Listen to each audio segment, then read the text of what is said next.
Hi, it's Chris with Implied Music. So, we've been talking about voicing chords, rearranging the notes to create a better flow.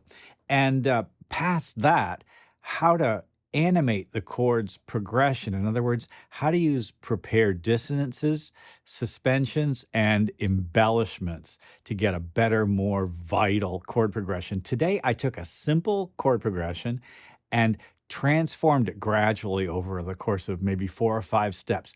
Let's look at those steps right now.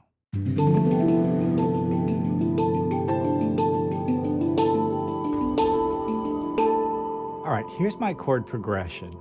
It's G major 7, D 9, A sus 6, A.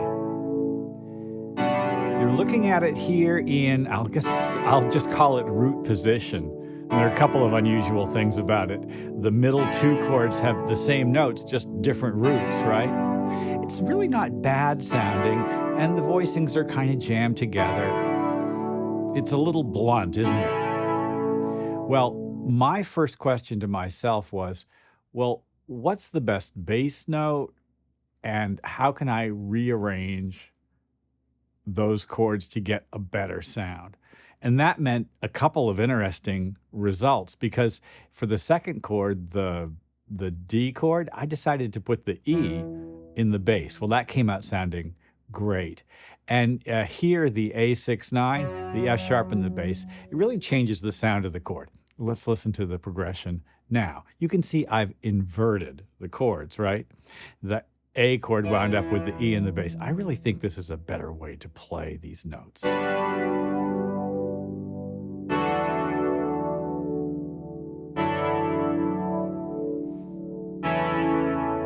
This is lovely, and actually would make a great pad voicing.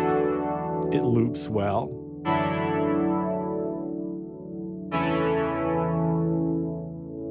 But I knew I needed something with a little more juice to it. I wanted something that would give me a little more propulsion. So I'm going to show you an intermediate step. I took that pad voicing and copied it over, and with the scissor tool, just chopped everything into quarter notes. This is a great way to begin to work, because it gives you a sense of possibilities, especially with preparations and suspensions. For instance, later on we'll see, like this note here, I'm going to wait to have it fall down. Well, that gives me something to work with, and I played around with this for a little while. Okay, so here's my next step. Now, first of all, I realized I didn't want to have the bottom note pulsing. It just sounds stupid. But what I did do was I created some suspensions. In other words, the first note of each group doesn't go to its terminal voice right away. This tone here is the same as there, right? So that's the loop there. This tone here waits to descend to the A.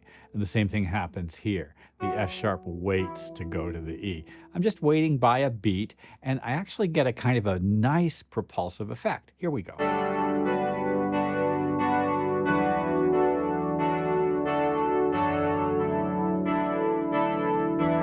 This is a classic example of suspension by using prepared dissonance. The tone that is sort of waiting to move is prepared by the previous chord and is dissonant to the chord in that measure. And because it's dissonant, it creates forward motion. Well, that might be enough for some people. I actually was pretty pleased with that. But I thought to myself, well, if that works, I bet I can go further. Of course, I sort of knew that I could. So I grabbed some of the inner voices and I started to create what pianists call thumb lines, or what you could just think of as counterpoint. I kept those things that were happening before, right? Those little waits, those little suspensions. And then I went in and I created some motions on beats 3 and 4, or 2, 3, and 4 within each chord to kind of create a really very lovely melodic pattern. Here, let's listen to it.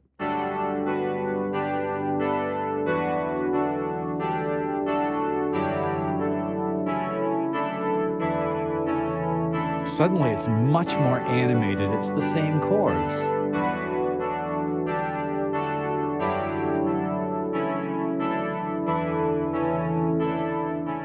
Well, I mean, the pulse is lovely, but after that, I looked at all these voicings together, and I said, well, there are places, like for instance, these notes here, where that could be one voice sustained. Does it have to pulse? Does everything have to be broken up in quarters?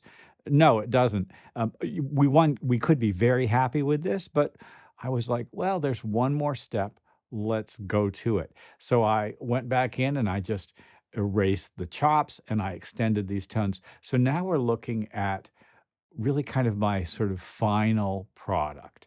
This would be terrific in winds or strings, beautiful four-voice writing. It's almost polyphonic because we have separate motions for each voice in the chord.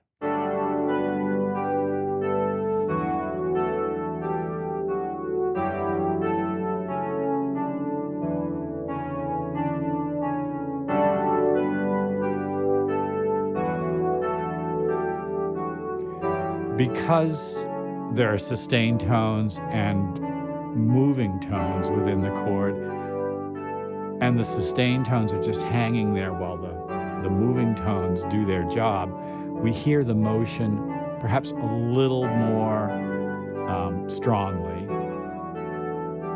And there's something happening on every quarter note.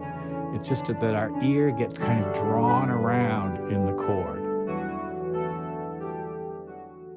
We could probably take things one step further and use, so let's do it. While we're here, I'm going to flip the second from the bottom voice up an octave and just see what we get here. Okay, so what I did was I grabbed the second voice from the bottom and moved it up an octave, and I grabbed the top voice and moved it up an octave, and what I got was an open-voiced version of the same thing. Let's listen.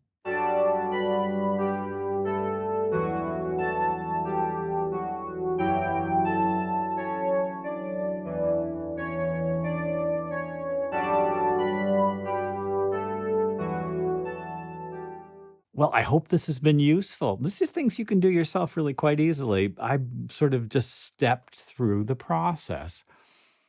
Revoice your chords so that they're a little more interesting. Chop them up into bits and pieces and say, how can I suspend a voice? Ask yourself, is there a next step? Can an inner voice have motion, like a little line, just stepwise motion? And then finally, well, some of these tones could be extended. Let's not have them be chopped up. And then the last thing we just did, and I hadn't even thought about doing it until I started recording the video, was what if these closed voicings became open? Well, I've talked enough. Like and subscribe and ding the bell. You'll be notified when I do my videos. I'll see you next time.